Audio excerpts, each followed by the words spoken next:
चलिए अब खबरों को तेज अंदाज में देख लेते हैं। कृषि कानून के खिलाफ आज किसानों के आंदोलन का 14वां दिन है। इस बीच सरकार ने कानूनों में बदलाव का प्रस्ताव किसानों को भेज दिया है। सरकार के प्रस्ताव पर फैसला लेने के लिए सिंधु बॉर्डर पर किसानों की चर्चा हो रही है।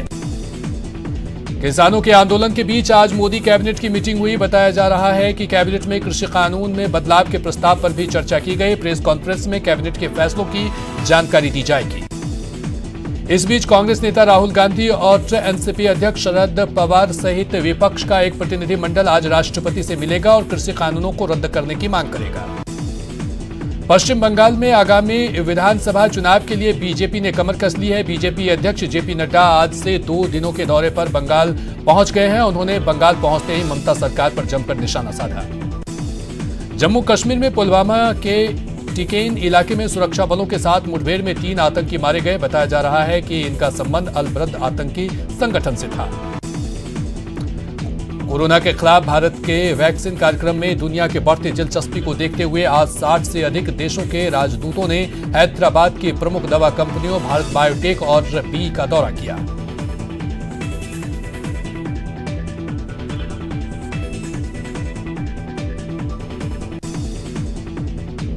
गुजरात के अहमदाबाद में बटवा इलाके की एक केमिकल फैक्ट्री में धमाके के बाद भीषण आग लग गई। तेजी से फैली आग ने आसपास के कई कंपनियों को अपनी चपेट में ले लिया। पंचायत चुनाव के नतीजों में बीजेपी ने बाजी मारी है। अब तक घोषित पंचायतों के नतीजों में बीजेपी के हाथों कांग्रेस को करारी हार का सामना करना पड़ रहा है। जिला परिषद चुनाव में भी बीजेपी ने कांग्रेस को करारी मात दी है और 21 में से 13 जिला परिषद में बहुमत हासिल किया है, जबकि कांग्रेस को सिर्फ 5 जिला परिषद में ही बहुमत मिला है। कई मंत्रियों के इलाकों में भी कांग्रेस की हार हुई है। पंचायती राज चुनाव के नतीजों के बाद प्रदेश बीजेपी में उत्साह है। वहीं अब प्रधान पदों के चुनाव को लेकर जयपुर में बीजेपी नेताओं ने मंथन किया। बैठक में केंद्रीय मंत्री गजेंद्र सिंह शेखावत सहित पार्टी के वरिष्ठ नेता शामिल हुए। जयपुर में बीजेपी कार्यकर्ताओं ने जीत का जश्न मनाया। जयपुर के प्रदेश मुख्यालय में पार्टी कार्यकर्ताओं ने ढोल की थाप पर नाच गाकर अपनी खुशी का इजहार किया। पंचायती राज चुनाव में जीत पर बीजेपी अध्यक्ष जेपी नड्डा ने राजस्थान की जनता का आभार जताया है। उन्होंने ट्वीट कर कहा कि ये जीत गांव और गरीबों की पीएम मोदी में विश्वास का प्रतीक है। वहीं पीसीसी चीफ गोविंद सिंह डोटासरा ने ट्वीट किया कि ये परिणाम हमें भविष्य में बेहतर ढंग से काम करने की प्रेरणा देते हैं। उन्होंने पंचायत चुनावों में पार्टी का जनाधार बढ़ाने के लिए प्रत्याशियों को धन्यवाद दिया। केंद्रीय मंत्री प्रकाश जावड़ेकर ने भी राजस्थान में पंचायत चुनाव में जीत पर खुशी जताई। उन्होंने कहा कि इस चुनाव में किसानों ने बीजेपी को भरपूर समर्थन दिया। पंचायती राज चुनाव के नतीजों पर कांग्रेस नेता और परिवहन मंत्री प्रताप खाचरियावास अब्बास ने कहा कि पूरे रिजल्ट आने के बाद पार्टी में चर्चा होगी। उन्होंने बीजेपी पर घमंड की राजनीति का आरोप लगाया। वहीं नेता प्रतिपक्ष गुलाब चंद कटारिया ने कहा कि बीजेपी ने बूथ लेवल तक काम किया, जिससे ये जीत मिली। उन्होंने कहा कि सरकार जनता का विश्वास खो चुकी है। भारत पाक सीमा से सटे सरहदी बाड़मेर जिला परिषद और पंचायत समिति सदस्यों के अंतिम परिणाम जारी कर दिए गए हैं। बाड़मेर जिला परिषद में चुनाव के नतीजे के बाद महाघमासान की स्थिति उत्पन्न हो गई है। बाड़मेर जिला परिषद के इतिहास में पहली बार हुआ है कि बीजेपी ने कांग्रेस को कांटे की टक्कर दी है। 18 सीटों पर कांग्रेस और 18 पर बीजेपी जीत गई है। एक निर्णायक सीट पर राष्ट्रीय लोकतांत्रिक पार्टी का प्रत्याशी जीता है, जिससे नतीजों के बाद दिल की धड़कनें दोनों दलों की बढ़ गई है और राजनीति का ज्वार 7वें आसमान पर चढ़ गया है। जालौर में पंचायती राज संस्थानों में जिला परिषद के कुल 31 निर्वाचन क्षेत्रों से बीजेपी के 19 एवं कांग्रेस के 12 उम्मीदवार विजयी हुए। झालावाड़ में भी पंचायती राज चुनाव की मतगणना संपन्न हुई। मतगणना में झालावाड़ की 8 पंचायत समितियों में से 5 पर बीजेपी ने अपना कब्जा किया, तो वहीं कांग्रेस को केवल 3 पंचायत समितियों पर ही संतोष करना पड़ा। सीकर जिला परिषद चुनाव में वार्ड नंबर 36 के ताराचंद घायल ने रिकॉर्ड तोड़ मतों से जीत हासिल की। ताराचंद घायल की यह 5वीं जीत है। डूंगरपुर पंचायत चुनाव में बीजेपी और कांग्रेस को पछाड़ते हुए बीटीपी मजबूत हुई है। पंचायत समिति की 4 सीटों पर पूर्ण बहुमत के बाद जिला परिषद भी बीटीपी, कांग्रेस और बीजेपी को पछाड़ते हुए बहुमत से 1 सीट दूर रह गई। चूरू जिला परिषद चुनाव में बीजेपी ने जबरदस्त प्रदर्शन किया। 27 में से 20 वार्डों पर बीजेपी ने जीत दर्ज की, जबकि कांग्रेस 7 सीटों पर सिमट गई। सीकर के बलौद बड़े गांव में चुनावी हिंसा के दौरान 2 लोगों की मौत हो गई, जबकि इस झड़प में 10 लोग घायल हो गए, जिनका इलाज जारी है। चुनावी हिंसा का वीडियो सोशल मीडिया पर वायरल होने के बाद अब पुलिस ने वीडियो के आधार पर हिंसा करने वाले लोगों की पहचान करनी शुरू कर दी है। पिता पुत्र की मौत के बाद बवाल जारी है। वहीं आरोपियों की गिरफ्तारी की मांग को लेकर बड़ी संख्या में लोगों ने आज सदर थाने का घेराव किया। इस घटना के बाद गांव में भारी संख्या में सुरक्षा बलों को तैनात किया गया और वीडियो फुटेज के आधार पर हिंसा करने वाले आरोपियों की खोजबीन जारी की। बीजेपी अल्पसंख्यक मोर्चे के प्रदेश महामंत्री हमीद खान मेवाती के नेतृत्व में बीजेपी की टीम ने भरतपुर के कामा में जनसंपर्क अभियान और लोगों से बीजेपी प्रत्याशियों को वोट देने की अपील की। दौसा जिले में 3 निकायों में 11 दिसंबर को मतदान होगा। मतदान के दौरान कानून व्यवस्था बनी रहे, इसको लेकर प्रशासन ने पूरी रूपरेखा बना ली है। इसके लिए आरएससी की 3 अतिरिक्त कंपनियां बुलाई गई है, जबकि एक कंपनी पहले से ही तैनात है। भरतपुर के डी कुमरेर विधायक विश्वेंद्र सिंह ने कांग्रेस कार्यकर्ताओं के साथ बैठक की। उन्होंने कार्यकर्ताओं से पार्टी का बोर्ड बनाने के लिए पूरे मन से काम करने की अपील की। 12 नगर परिषद में एक प्रत्याशी ऐसे भी हैं जो अगर किसी के घर वोट मांगने जाती है तो लोग उसके पैर छूकर आशीर्वाद लेते हैं। वार्ड नंबर 43 की प्रत्याशी खुशबू आंटी किन्नर हैं और वो कांग्रेस के टिकट पर चुनाव लड़ रही हैं। दौसा में 11 दिसंबर को होने वाले चुनाव के लिए आज पीजी कॉलेज में जोनल मजिस्ट्रेट और सेक्टर मजिस्ट्रेटों को ट्रेनिंग दी गई। जिला परिषद के मुख्य कार्यकारी अधिकारी लक्ष्मीकांत बालौत ने प्रशिक्षण स्थल पर जाकर शिविर का जायजा लिया। प्रदेश भर में चलाए जा रहे मतदाता सूची विशेष पुनरीक्षण कार्यक्रम में 29 नवंबर और 6 दिसंबर को विशेष शिविरों में प्रदेश में कुल 5,30,227 नए मतदाता जोड़े गए। कोटा ने 31,413 नए मतदाताओं को जोड़कर राज्य में पहला स्थान हासिल किया। प्रदेश में अधिकारियों को जनता के काम करने में अब कोई लापरवाही नहीं बरतने की सख्त हिदायत दी गई है। मुख्य सचिव निरंजन आर्य ने परिपत्र जारी करते सभी अधिकारियों को दिशा निर्देश जारी किए हैं। इसमें कहा गया है कि राज्य सरकार के सारे विभागों के सचिवों, संभागीय आयुक्तों, जिला कलेक्टर्स, एसपी और सारे निगम, बोर्ड, स्वायत्त शासित संस्थानों को इसकी सख्त पालना करनी होगी।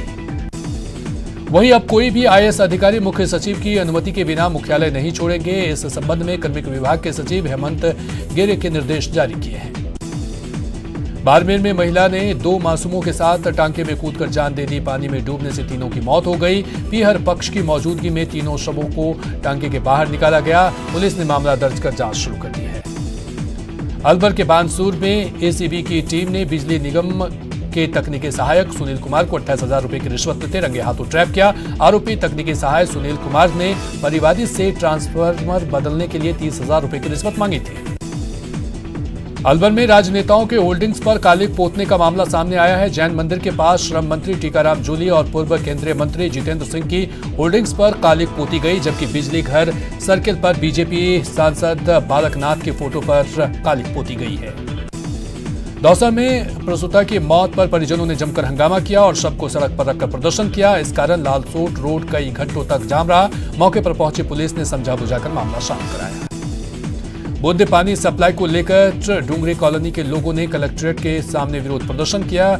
डुंगरी कॉलोनी से शुरू हुआ विरोध प्रदर्शन ने कलेक्ट्रेट के पास जुलूस का रूप ले लिया। प्रदर्शनकारियों ने कलेक्टर को ज्ञापन सौंपकर पानी सप्लाई में सुधार की मांग की।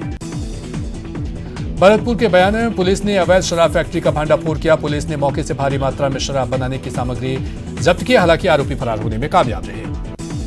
कोटा जिले के गड़राना गांव में 75 बीघा चारागाह से अतिक्रमण हटाया गया। इस जमीन पर भूमाफिया ने सालों से कब्जा जमा रखा था और खेती कर रहे थे। भरतपुर के सीकरी थाना इलाके के राजकीय उच्च माध्यमिक विद्यालय में कार्यरत महिला शिक्षक का एक वीडियो वायरल हुआ है, जिसमें महिला शिक्षिका स्कूल के प्राचार्य पर मानसिक रूप से टॉर्चर करने का आरोप लगा रही है। अलवर शहर के महिला थाने में महिलाओं से संबंधित मामले बढ़ते जा रहे हैं। इस वर्ष नवंबर माह तक ही 345 मामले दर्ज किए जा चुके हैं। दहेज, छेड़खानी, दुष्कर्म सहित कई तरीके के मामले सामने आ रहे हैं। चित्तौड़गढ़ के सदर थाना इलाके में एक सड़क हादसे में 2 युवकों की मौत हो गई। बताया जाता है कि गंगराज निवासी 2 युवक डंपर में सवार होकर रिठौला जा रहे थे, तभी डंपर हाईवे पर खड़े एक ट्रेलर में जा घुसा। भरतपुर के ढिग में कार की टक्कर से चरवाहे की मौत हो गई। मृतक का नाम रामवीर था। पुलिस ने कार को जब्त कर लिया है।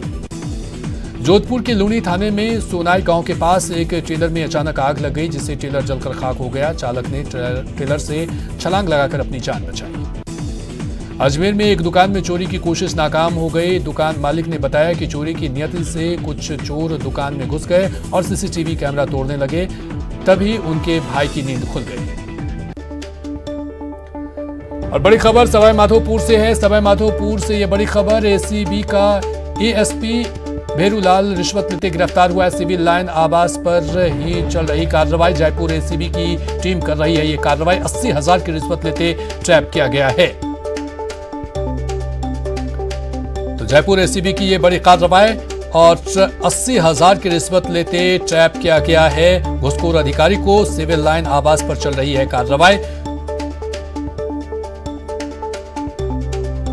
भेरूलाल रिश्वत लेते गिरफ्तार हुए हैं। एएसपी हैं ये और एएसपी पर ये बड़ी कार्रवाई की गई है। 80,000 रुपए घूस लेते इन्हें रंगे हाथों गिरफ्तार किया और ये अब तक की एसीबी की ये बड़ी कार्रवाई। और अधिकारी जो कि घूसखोर अधिकारी हैं उन पर यह कार्रवाई होने से एसीबी पर विश्वास भी लोगों का बना है और साथ ही साथ उन घूसखोर अधिकारियों के मन में भी डर होगा कि अधिकारी भी अब नहीं बच पाएंगे। वहीं आज इंटरनेशनल एंटी करप्शन डे है। इस मौके पर प्रदेश भर में एसीबी चौकियों पर भ्रष्टाचार की शिकायत करने वाले परिवादियों को सम्मानित किया गया। वहीं एसीबी डीजी बीएल सोनी ने भ्रष्टाचार के खिलाफ लड़ने वाले सभी लोगों को शुभकामनाएं दी है। अंतर्राष्ट्रीय भ्रष्टाचार निरोधक दिवस के मौके पर जोधपुर के एसीबी मुख्यालय पर कृतज्ञता दिवस के रूप में मनाया गया। इस मौके पर एसीबी के डीआईजी डॉक्टर विष्णुकांत ने भ्रष्टाचार की शिकायत करने वाले परिवादियों का आभार जताया। श्री गंगानगर में एसीबी चौकी ने अंतर्राष्ट्रीय भ्रष्टाचार विरोधी दिवस मनाया। इस अवसर पर एसीबी चौकी के डिप्टी एसपी वेद प्रकाश लखोटिया ने भ्रष्टाचार के खिलाफ आवाज उठाने वाले 1 दर्जन परिवारों को सम्मानित किया। करौली के मंडलराल इलाके में निंदर बांध से निकलने वाली नहरों की सफाई नहीं होने के कारण किसानों में रोष व्याप्त है। किसानों ने एसडीएम प्रदीप कुमार चौमाल को ज्ञापन सौंपकर नहरों की सफाई की मांग की। कोटा के मातृ शिशु जेके लोन अस्पताल में संविदा कर्मियों ने 2 घंटे का कार्य बहिष्कार किया। कार्य बहिष्कार के कारण अस्पताल की स्वास्थ्य व्यवस्था पूरी तरह से चरमरा गई। झुंझुनू के नवलगढ़ में एक अनोखी शादी ने मिसाल कायम कर दी है। यहां एक शिक्षक ने अपनी बेटी के शादी समारोह में सिंगल यूज प्लास्टिक का बहिष्कार किया। अलवर के बहरोड में प्रशासनिक अधिकारियों ने रैन बसेरों का औचक निरीक्षण किया। उन्होंने रैन बसेरों की सुविधाओं पर संतोष जताया। हालांकि रैन बसेरों में महिला पुलिस के लिए अलग अलग शौचालय की व्यवस्था नहीं होने पर कर्मचारियों की फटकार लगाई। दौसा कलेक्टर ने ई रिक्शा चलाकर लोगों को पर्यावरण संरक्षण का संदेश दिया। ई रिक्शा चलाते कलेक्टर पीयूष सामरिया का वीडियो सोशल मीडिया पर वायरल हो रहा है। देश में नवंबर में बढ़े कोरोना मरीजों की संख्या फिर तेजी से कम हो रही है। मंगलवार को कोरोना के 32,080 नए केस सामने आए। ये लगातार 10वां दिन रहा जब 40,000 से कम मरीज सामने आए। वहीं पिछले 24 घंटे में कोरोना से 402 लोगों की मौत हो गई, जिसके बाद कोरोना से मरने वालों का आंकड़ा 1,41,000 के पार चला गया। जबकि 24 घंटे में 36,635 मरीज ठीक हुए। इसके बाद ठीक हुए मरीजों की संख्या 92,15,000 के पार पहुंच गई। मरुधरा में भी कोरोना की रफ्तार धीमी पड़ रही है। प्रदेश में बीते 24 घंटे में 1,604 केस सामने आए हैं, जबकि 20 लोगों की कोरोना से मौत हो गई। कोटा में कोरोना पॉजिटिव मरीजों का आंकड़ा 16,500 के पार पहुंच गया है। वहीं अब तक 147 मरीजों की कोरोना से मौत हो गई। हालांकि करीब 700 एक्टिव केस बताए जा रहे हैं। कोटा में कोरोना से मौत का आंकड़ा लगातार बढ़ता जा रहा है। मंगलवार को कोरोना से 4 मरीजों की मौत हो गई, जिसके बाद जिले में कोरोना से मरने वालों का आंकड़ा 151 हो चुका है। कोटा में प्लाज्मा डोनेशन का कारवा लगातार बढ़ता जा रहा है। सामाजिक संस्था टीम जीवनदाता के जुनून से रोजाना आयोजित हो रहे प्लाज्मा डोनेट शिविर में 4 लोगों ने प्लाज्मा डोनेट कर मानवीय मिसाल कायम की। कोटा में प्लाज्मा डोनेशन का आंकड़ा 392 तक पहुंच गया है। प्लाज्मा डोनेशन के लिए शुरू की गई हेल्पलाइन के बाद लोगों को काफी राहत मिली है। इसलिए कोटा प्लाज्मा डोनेशन के मामले में प्रदेश में अव्वल हो गया है। कोरोना वायरस की रोकथाम को लेकर श्रीगंगानगर में शाम 7 बजे बाजार बंद हो जाते हैं। हालांकि आवश्यक सेवाओं को छोड़कर सभी व्यावसायिक गतिविधियों पर पाबंदी लगी है। डूंगरपुर में एसीबी ग्रुप ने नगर परिषद के सहयोग से तहसील चौराहे पर लोगों के बीच मास्क बांटे और जागरूकता अभियान चलाया। जोधपुर के युवा ने कोरोना काल में एक अनोखा कारनामा कर दिखाया। हैदराबाद से इंजीनियरिंग करने वाले रोहन ने एक ऐसा सॉफ्टवेयर इजाद किया है जो भीड़भाड़ वाली जगह में भी आपको बिना मास्क के पहचान सकता है। कोटा में मौसम ने एक बार फिर करवट ली है। यहां न्यूनतम तापमान में उछाल आया है। आज का न्यूनतम तापमान 13.3 डिग्री रिकॉर्ड हुआ। प्रतापगढ़ में भैरव अष्टमी पर कई धार्मिक अनुष्ठान आयोजित किए गए। इस दौरान भैरव मंदिर में आकर्षक सजावट और 56 भोग का भी आयोजन किया गया। सबसे कम उम्र में विकेटकीपर के रूप में टेस्ट डेब्यू करने वाले विकेटकीपर पार्थिव पटेल ने क्रिकेट से संन्यास ले लिया है। क्रिकेट में उनका 18 साल का करियर रहा। उन्होंने 2002 में इंग्लैंड के खिलाफ टेस्ट डेब्यू किया था। और राजस्थान में भ्रष्टाचार निरोधक ब्यूरो यानी